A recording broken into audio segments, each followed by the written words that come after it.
você fez um feito histórico no YouTube, que foi uma live do eclipse, com aí. 500 mil pessoas simultaneamente. Como que foi isso, velho? Cara, foi legal demais, né? Na verdade, é um negócio aí que a gente ficou preparando o ano todo, né? Porque teve, pra quem não sabe, dia 14 de outubro teve o eclipse anular do Sol. E o Brasil foi privilegiado esse ano. Passou ali no Nordeste brasileiro, no Norte e Nordeste, né? Cruzou a Amazônia e depois passou pelo Nordeste. E eu fui para João Pessoa assistir e fizemos lá toda uma movimentação. A cidade estava linda, a cidade estava 97% de ocupação dos leitos de hotel, ou seja, excelente para o turismo.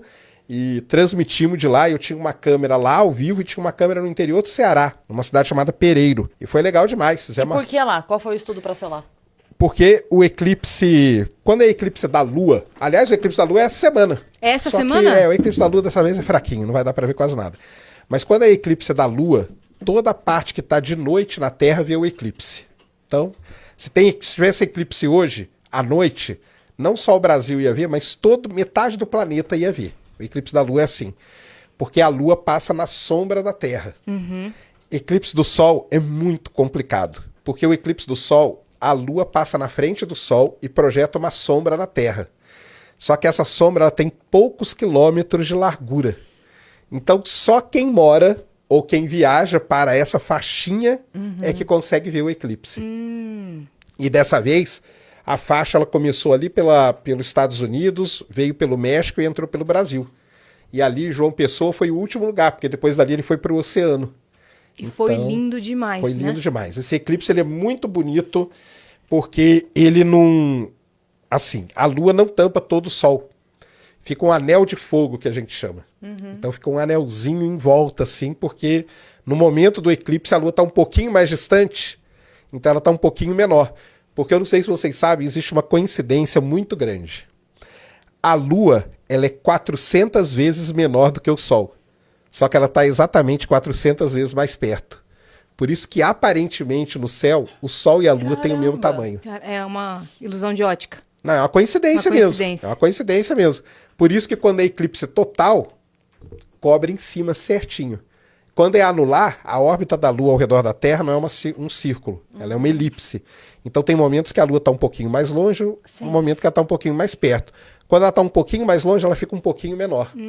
E aí sobra esse anelzinho, por isso a gente chama de anelar. Parcial é quando ela passa e só cobre uma partezinha do Sol. Sem deixar o anelzinho. Agora tem uma coisa, eclipse, vamos dizer assim, eclipse da Lua, se eu trouxer uma foto para vocês vão ver a foto e, digamos, vai ser a mesma sensação de estar vendo ao vivo. Tá? Vou explicar por quê. Existem alguns fenômenos que você só tem a sensação deles se você presencia. Na astronomia é assim. E o eclipse do Sol, quando ele é total ou quando ele é anular, é um desses momentos. Entendi. Porque não é simplesmente aquele quadro no céu. O eclipse do Sol, ele muda o ambiente como um todo. Isso é que é interessante. Por exemplo, a gente estava lá em João Pessoa. Calor pra caramba. O eclipse foi perto do pôr do Sol. Mas na hora que a Lua tampou todo o Sol, começou a ventar pra caramba e o vento era um pouco frio. Olha que legal. Mudou o clima. Muda o clima, muda as sombras. A sombra é um negócio impressionante. Que é isso que eu falo, não dá para mostrar numa foto, entendeu? Porque quando você põe a sombra assim, você vê a sombra perfeita.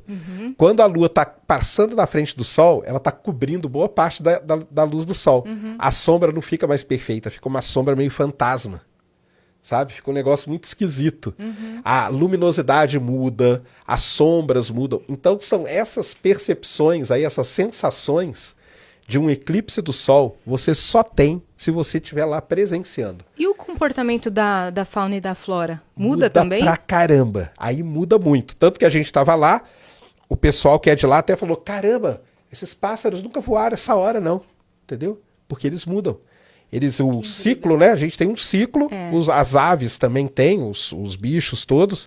E quando muda a iluminação, porque muda bastante. Buga todo mundo, né? Buga tudo. Buga a cabeça dos bichos, então eles ficam malucos.